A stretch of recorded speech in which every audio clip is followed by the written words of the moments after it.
ଆଜି ମୁଁ ବନଉଛି ଭେଜ୍ ପଲଉ। ବହୁତ କମ୍ ସାମଗ୍ରୀରେ ମୁଁ ବନଉଛି ଭେଜ୍ ପଲଉ, ତାହା ପୁଣି ବହୁତ କମ୍ ସମୟ ଭିତରେ। ହେଲ୍ଦି ଅଛି, ଟେଷ୍ଟି ଅଛି। ଆପଣମାନେ ଭିଡ଼ିଓଟି ଯଦି ଶେଷ ପର୍ଯ୍ୟନ୍ତ ଦେଖୁଛନ୍ତି ଜାଣିପାରିବେ।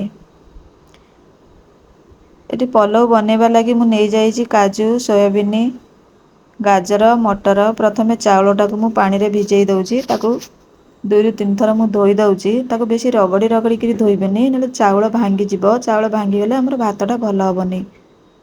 ଆଉ ବେଶୀ ବି ଯଦି ତାକୁ ଧୋଇବେ ତାର ବାସ୍ନାଟା ପଳେଇବ। ମୁଁ ତାକୁ ଧୋଇକି ତାକୁ ଭିଜିବା ପାଇଁ ରଖିଦେଉଛି। ଚାଉଳ ଧୁଆ ପାଣିକି ମୁଁ ଗଛ ମୂଳେ ଦେଇ ଦେଉଛି। ଗଛ ମୂଳେ ଚାଉଳ ଧୁଆ ପାଣି ଦେଲେ ଗଛ ଆମର ବଢ଼ିଆ ହୃଷ୍ଟପୃଷ୍ଟ ହେଇକରି ବଢ଼ିବ। ଟପ୍ ମୁଁ ବସେଇ ସାରିଲାଣି। ଘିଅ ଦେଇକି ମୁଁ ଭାଜି ଦେଉଛି କାଜୁକୁ। କାଜୁଟା ମୋର ହାଲକା ଭାଜି ହେଇଗଲାଣି, ତାକୁ ମୁଁ ବାହାର କରିଦେଉଛି ଗୋଟେ ଗିନାରେ। ହାଲୋ କଲ୍ୟାଣୀର କେବେ ବି ବୋରିଂ ରେସିପି ନୁହଁ। ସବୁବେଳେ ସେ ମୁଁ ଚେଷ୍ଟା କରିଥାଏ କି ଆପଣମାନଙ୍କୁ କେମିତି କମ୍ ସମୟ ଭିତରେ ହେଲ୍ଦି ରେସିପି ଦେବା ପାଇଁ। ବାକି ତେଲ ମୋର ଯାହା ବଳି ଯାଇଥିଲା ମୁଁ ସେଇଥିରେ ଜିରା ପକେଇକି ସୋୟାବିନ୍ କି ପକେଇ ଦେଉଛି।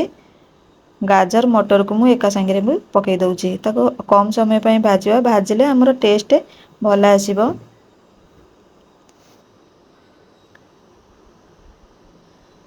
ତାପରେ ଯେଉଁ ଚାଉଳଟା ଆମେ ରଖିଥିଲେ, এই ସମୟରେ ମୁଁ ଚାଉଳଟାକୁ ଦେଇ ଦେଉଛି। ତାକୁ ଟିକେ ତା ସହିତ ମିଶାଇ ଦେଇକି ଏପଟ ସେପଟ କରିକି ଆମେ ଦେଇଦେବା ପାଣି। ମୋର ତ ଏଠି 10-15 ମିନିଟ୍ ସମୟ ଲାଗିଲା ପଲଉ ବନେଇବା ଲାଗି।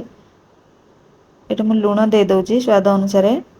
ମୁଁ ତ ଆଗରୁ କହିଛି ଯେତିକି ଚାଉଳ ନେବେ ତାର ଡବଲ ପାଣି ଦେଲେ ଆମର ଭାତଟା ପୁରା ବଢ଼ିଆ ଖିଲା ଖିଲା ହେଇକରି ଗୋଟି ଗୋଟି ହେଇକରି ରହିବ, ଆଉ ବଢ଼ିଆ ବନିବ। ହେଇଗଲା ପରେ ମୁଁ ଆପଣଙ୍କୁ ଦେଖାଉଛି।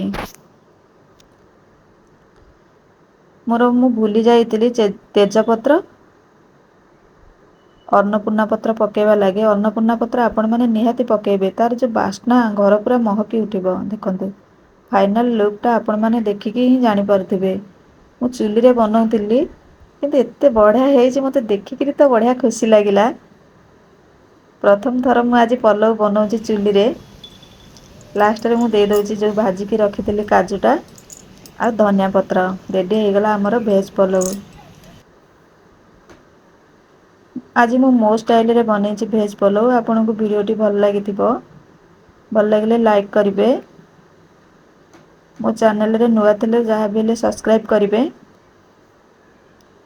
ଭିଡ଼ିଓଟି ଆପଣଙ୍କୁ କିପରି ଲାଗିଲା ମୋତେ କମେଣ୍ଟ ବକ୍ସରେ ଜଣାଇବେ, ଯାହାକି ମୁଁ ଆପଣଙ୍କୁ ଆଗକୁ ଯାହା ବି ସବୁ ଭିଡ଼ିଓ ଆସିବ ଆପଣମାନେ ତାର ନୋଟିଫିକେସନ୍ ପ୍ରଥମେ ପାଇପାରିବେ।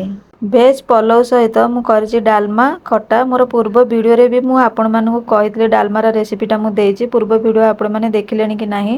ଭେଜ୍ ପଲଉ ସହିତ ଆମର ସେ ଯେଉଁ ବାଡ଼ିଆ ଡାଲମାର ଟେଷ୍ଟ କିଛି ଅଲଗା। ଆପଣମାନେ ନିହାତି ଥରେ ବନେଇକରି ଖାଇବେ। କିପରି ଲାଗିଲା ମୋତେ କମେଣ୍ଟ ବକ୍ସରେ ଜଣାଇବେ। ରହୁଛି, ନମସ୍କାର।